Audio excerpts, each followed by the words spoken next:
এই গরমে আপনার আমার করণীয় হলো, এই গরমে একমাত্র আল্লাহর কাছে আপনার আমার বেশি বেশি দোয়া করতে হবে। আল্লাহর দিকে আপনাকে আমাকে মুতাওয়াজ্জিহ হতে হবে। করোনার সময় যখন এসেছিল, সকলেই আমরা মসজিদ ভরপুর মানুষ হয়ে গিয়েছিলাম। এই গরম যখন শুরু হয়ে গেছে, আপনার আমার করণীয় হলো এটাই, আপনাকে আমাকে ওই মসজিদের দিকে আসতে হবে, আল্লাহর কাছে রোনাজারি করতে হবে, ক্ষমা চেতে হবে। আল্লাহ, আমাদের গুনাহের কারণে তুমি এই আযাব দিচ্ছ, আল্লাহ এই আযাব থেকে আপনি আমাকে বাঁচাও, আমাদের সকলকে বাঁচাও। কথা ঠিক কিনা? এই প্রচন্ড গরমে আল্লাহ রাসূলের শেখানো একটি দোয়া রয়েছে সহিহ বুখারীতে। আল্লাহ রাসূল সাল্লাল্লাহু আলাইহি সাল্লাম বলেন, প্রচন্ড গরম যখন হবে তখন তোমরা এই দোয়াটা বেশি বেশি পড়বে, আল্লাহুম্মা আসকিনা, আল্লাহুম্মা আসকিনা। এই দোয়াটা বেশি বেশি আল্লাহর কাছে পড়ো, আল্লাহর কাছে সুন্দর আবহাওয়া, একেবারে ঠান্ডা সুন্দর মনোরম আবহাওয়ার জন্য দোয়া করো, তাহলে আল্লাহ অবশ্যই এই দোয়াকে কবুল করে নেবেন। এই জন্য এই গরমে আল্লাহর কাছে বেশি বেশি দোয়া চাও। এই গরমে আপনার আমার বেশি বেশি পানি পান করতে হবে।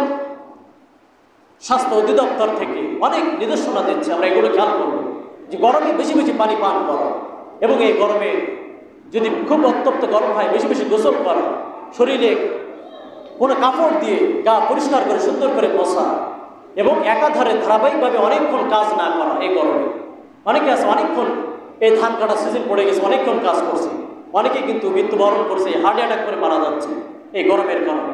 অনেক জায়গায় খবর পাওয়া গেছে গণমাধ্যমের মাধ্যমে যে অনেক জায়গায় প্রচণ্ড গরমে মানুষ মারা যাচ্ছে।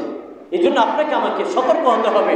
এই গরমে যখন আপনি বাইরে হওয়ার প্রয়োজন হবে, ছাতা ব্যবহার করতে হবে, বা মাথা কাপড় টাপড় দিয়ে ঢেকে রাখতে হবে, যাতে করে প্রচণ্ড উত্তপ্ত আপনার আমার শরীরে না পড়ে।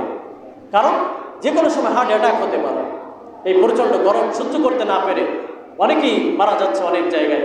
এই জন্য আমরা এই প্রচণ্ড গরমে আল্লাহর কাছে আমাদেরকে দোয়া চেতে হবে, বেশি বেশি নামাজ পড়তে হবে, আল্লাহর কাছে দোয়া চেতে হবে। এবং এই গরমে আমরা স্বাস্থ্য অধিদপ্তর থেকে যে নির্দেশনাগুলো আসছে এগুলো আমরা মেনে চলার চেষ্টা করব। ঢাকা নারায়ণগঞ্জ এখানে এই গরম নিয়ন্ত্রণের জন্য মেশিন বাইর হয়ে গেছে, ওখানে মেশিনের মাধ্যমে পানি দিচ্ছে বিভিন্ন জায়গায় গরম নিয়ন্ত্রণের জন্য। এই জন্য আপনাকে আমাকে বুঝতে হবে যে কত গরম পড়ছে।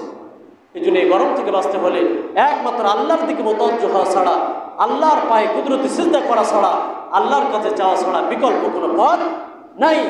আল্লাহ পাক রব্বুল আলামিন কোরআন হাদিস থেকে যে আলোচনা হলো আমাদের সকলকে বোঝা ও আমল করার তৌফিক দান করুন। সকলে বলি আমিন। আসসালামু আলাইকুম ওয়া রাহমাতুল্লাহি ওয়া বারাকাতুহু।